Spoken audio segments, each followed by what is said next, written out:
The third president of Kenya, His Excellency Emilio Mwai Kibaki, is dead.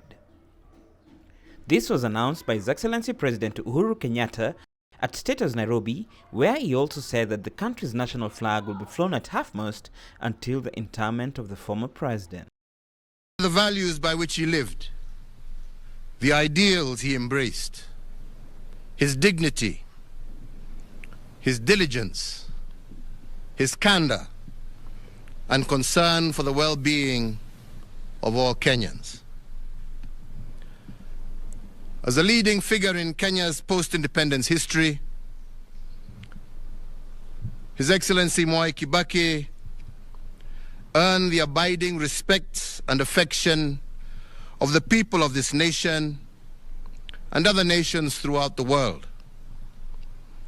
President Kibaki will forever be remembered as a gentleman in Kenyan politics, a brilliant debater whose eloquence, wit, and charm won the day time and time again.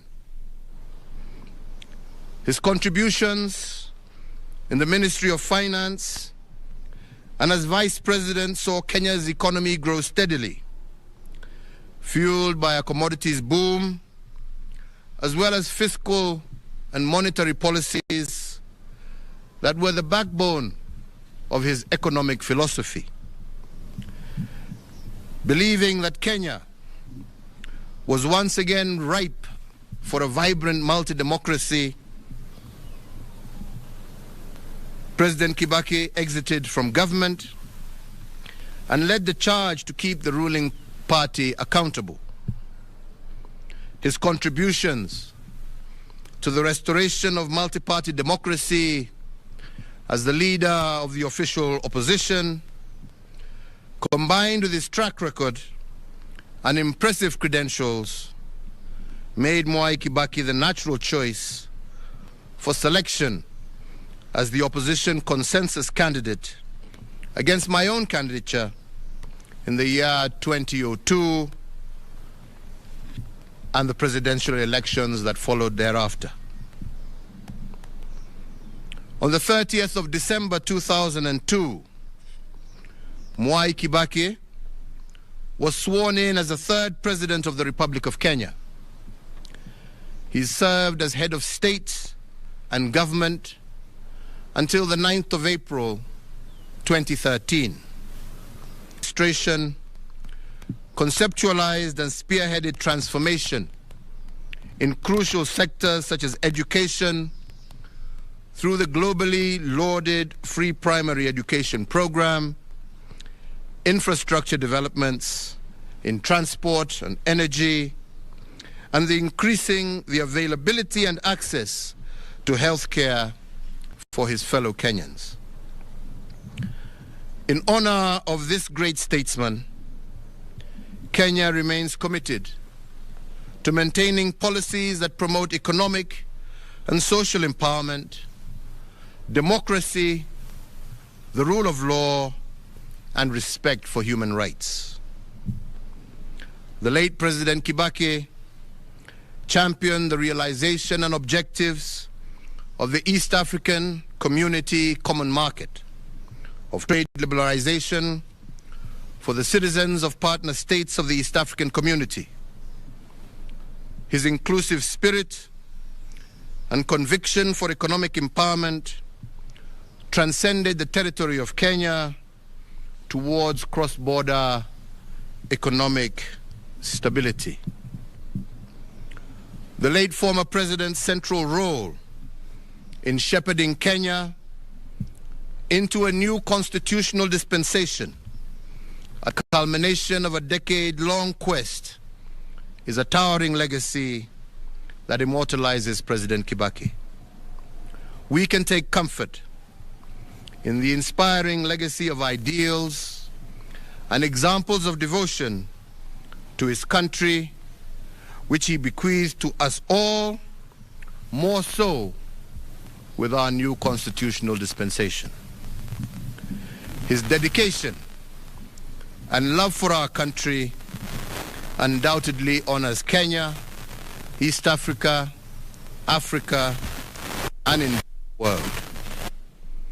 He leaves behind a more united and prosperous Kenya, as well as a template for servant leadership, which we must continue to nurture and improve for generations to come.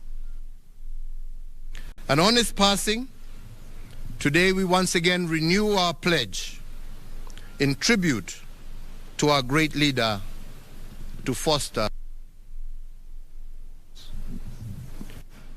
As we mourn the passing of an icon, we can rejoice in the lifelong companionship he enjoyed with his now departed wife, Her Excellency Mama Lucy Kibaki, and his extended family. Today, our sincere sympathy to his children, Judy Wanjiko, Jimmy Kibaki, David Kagi, and Tony Githinji, and to their families, and for all who mourn the passing of this great leader. As the late former president served Kenya, Africa, and the world, he also remained a deeply devoted family man, an avid golfer, and an earnest friend to many. To them we say that while Emilio Mwai Kibaki is no longer with us in body, his spirit, legacy, values, and ideals live on in each one of us and in the limitless ways that he made Kenya immeasurably better. Mwai Kibaki lives on in the hearts of millions of Kenyans, East Africans, and Africans who benefited from his leadership, admired his character, and were inspired by his example. Mwai Kibaki lives on in our fond memories of his strength of will, his charm, his wit, and his passionate love for God, for family, and for nation.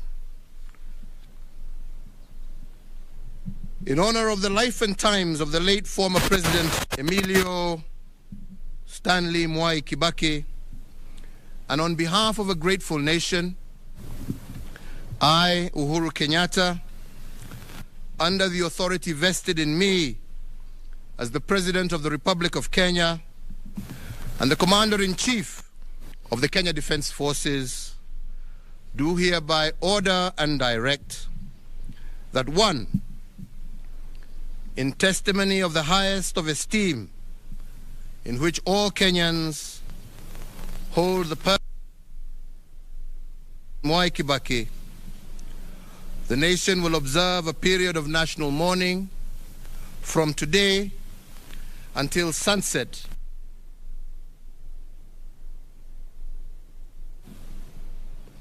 That President Mwai Kibaki shall be accorded a state funeral with full military honors and protocols being rendered and observed. 3, that the flag of the Republic of Kenya shall be flown at half-mast at State House and all Kenyan diplomatic missions, public buildings, public grounds, all military bases, posts, and stations, on all naval vessels of the Republic of Kenya and elsewhere throughout the entire territory of the Republic of Kenya from today until sunset on the day of his internment.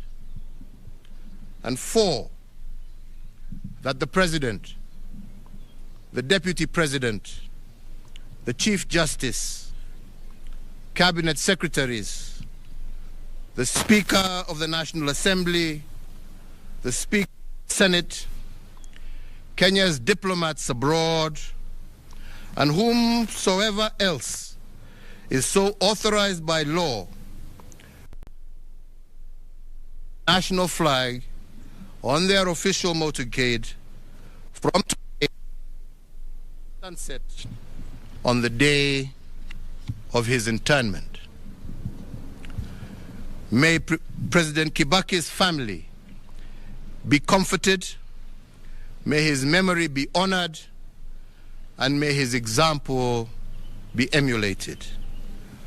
This issued under the hand and seal of the President at State House, Nairobi, on the 22nd day of April, the year of our Lord, 2022. Sisi tunaelewa ya kwamba rais wetu wa tatu mzee Mwai Kibaki alikuwa an economist par excellence, na yeye alishughulika sana na mambo ya uchumi wa taifa letu la Kenya. Kwa heshima ya mzee rais wa tatu wa Jamhuri ya Kenya, His Excellency President Mwai Kibaki, who today we are informed that he has passed on in his honor as our third president, I want to request all of us to be upstanding and observe a minute of silence in respect of our third president, President Mwai Kibaki.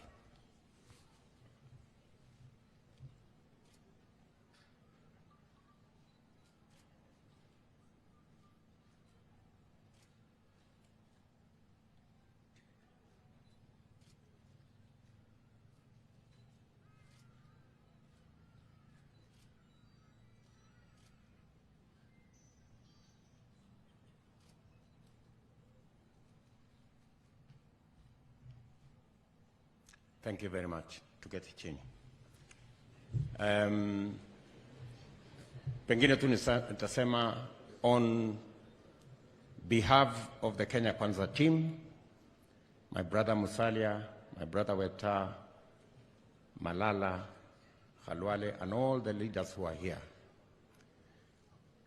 From this forum, where we are discussing the economy of our country, we pay tribute to our third president, President Mwai Kibaki, an outstanding economist, a man who has distinguished himself with a great legacy that he has left behind, an accomplished Kenyan, a man who we all respect as our third president, a person almost all of us here worked with as his ministers. Today, as Kenya, we have lost a great son of our country and a great leader. To his family and to the people of Kenya, tunasema pole sana kwa mzee wetu Mwai Kibaki ambaye ametuacha katika siku ya leo. And we want to say that we are the poorer today without him. He has laid a solid foundation, a foundation upon which the rest of us leaders today we are building on. And he has been a great inspiration for the Kenya Kwanza team, especially his focus on the economy of our country, that today is the focus of. So to him, to his family, to his friends, and to his close associates, tunasema pole sana. We have lost the third president of the Republic of Kenya, His Excellency Emilio Mwai Kibaki. Mwai Kibaki is one of the freedom fighters of our country. He has served this country for many years with diligence, with fortitude, with honesty and transparency.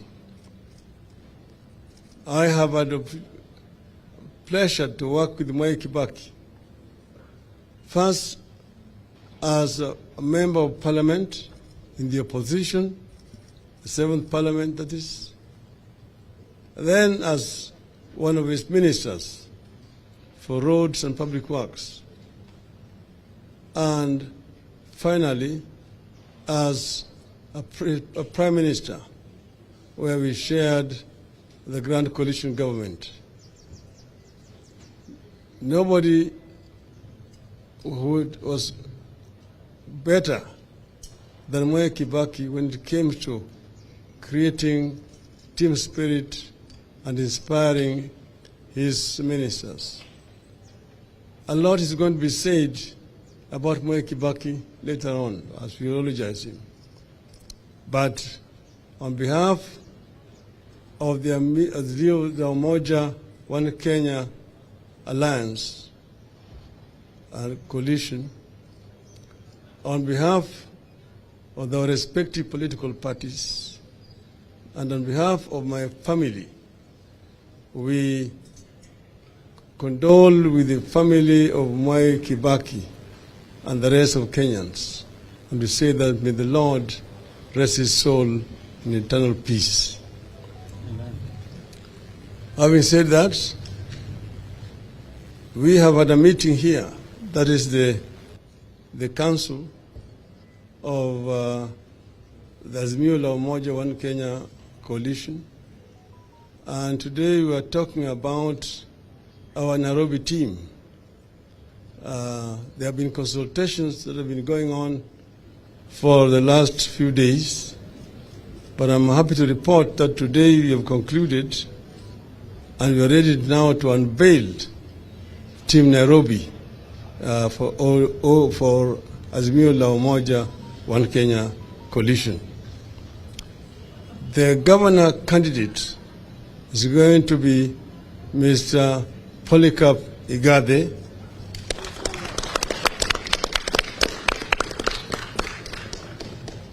He will be deputized by Professor Kaloki.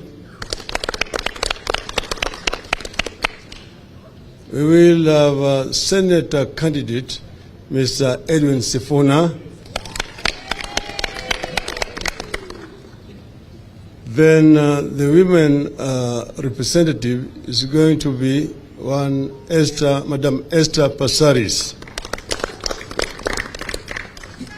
As you know that there are other members of our coalition who had expressed the desire to become governors.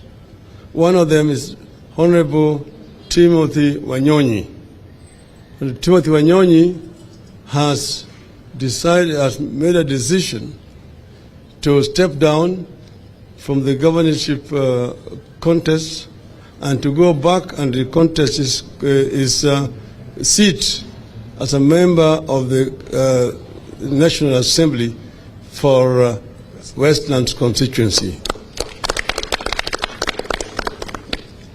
The other candidate was Mr. Richard Ngatia. Richard Ngatia has also graciously agreed to step down in favor of Honorable Mr. Polycarp Igade, and Richard Ngatia is going to be appointed as the President's Special Envoy on Trade with immediate effect. We thank Mr. Ngatia for the generosity he has shown and a sense of patriotism in stepping down and agreeing to support this team that you have unveiled today. We also are going to have candidates in all the 17 constituencies in the city of Nairobi. They have been nominated by the respective political parties, and we are going to campaign as a team in all the constituencies.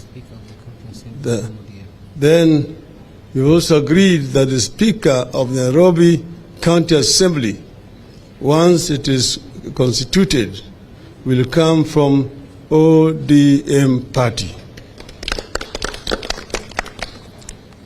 With that, ODM in Nairobi is now ready for the task. We have handed over the baton to this team here in Nairobi. This is Azimio la Umoja One Kenya Coalition Team Nairobi. And we are sure that they will bring deep victory to our party. With those few remarks, you say Azimio. Azimio. Azimio. Azimio.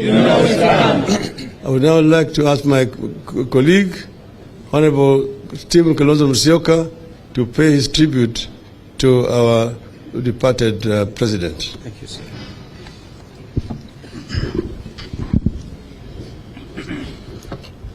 I thank our team leader, Brother Raila Amolo Odinga, for his show of leadership even this morning. But it is when we were having those discussions that His Excellency President Uhuru Kenyatta broke the news to the nation about the passing on of Mzee Kibaki. Mzee Kibaki is an iconic father figure in this nation. I had the singular privilege of serving a full 5 years as his vice president. And I can tell you, there are very few leaders, even within the African continent, with a spirit of selflessness and singular sense of purpose and service to his people, more than Mwai Kibaki. So as we mourn him, of course you have to remember moments when he would get this nation laughing. That was indeed Mwai Kibaki. He would use language that younger Kenyans would not be allowed to use.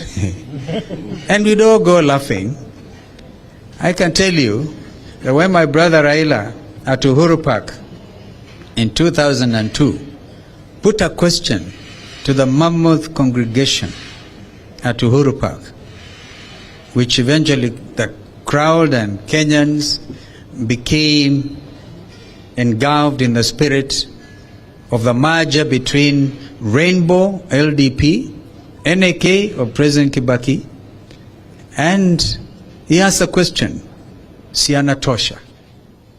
And that has also become a very historic statement, that we all knew Kibaki alitosha. That is the gentleman and the leader we are mourning today. So all of us joined President Uhuru Kenyatta in the first place as the fourth president. Now he has lost the founding president, the second president Mzee Moi, and now the third president. You can then feel the weight, because normally he would obviously refer to Mzee Kibaki for weighty consultation, because that's the nature of African leadership. And President Kibaki was never referred to as former President Kibaki. He was President Kibaki. My brother here is the Right Honorable Prime Minister Raila Odinga, and our presumptive president, the fifth president. So I want to wish President Uhuru Kenyatta God's speed and strength on behalf of all of us as we mourn our leader, President Kibaki.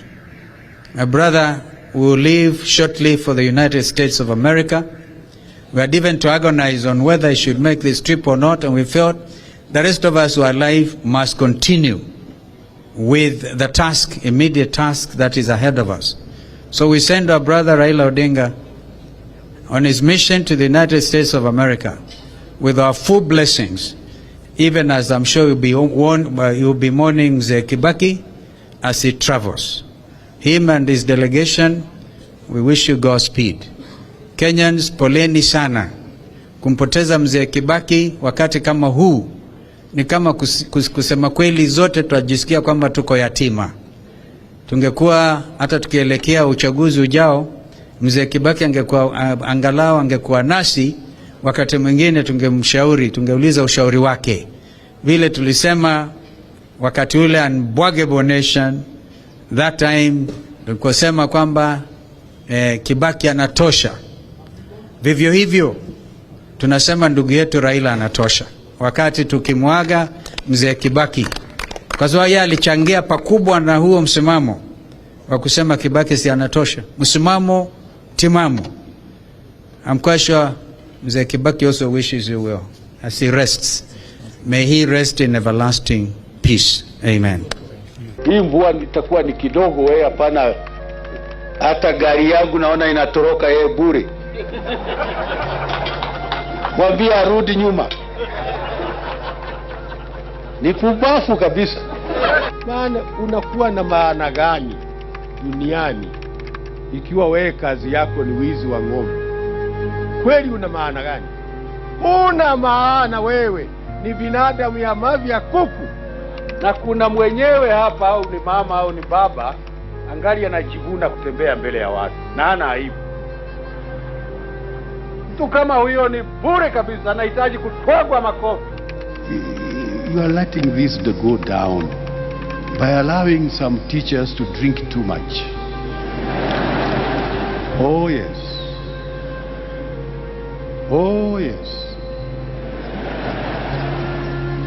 When we see so many drunkard teachers in so many schools, I am telling you, you are educating our own nation by mistake. Usije ukiwa popote ukishakula pombe. Ukweli ni kwamba hakuna haja wewe kula pombe ate ndio ukatendeme juu ya mtu wako. Hiyo wacha. Hiyo wacha. Na mukule pombe huko mkiwa peke yenu.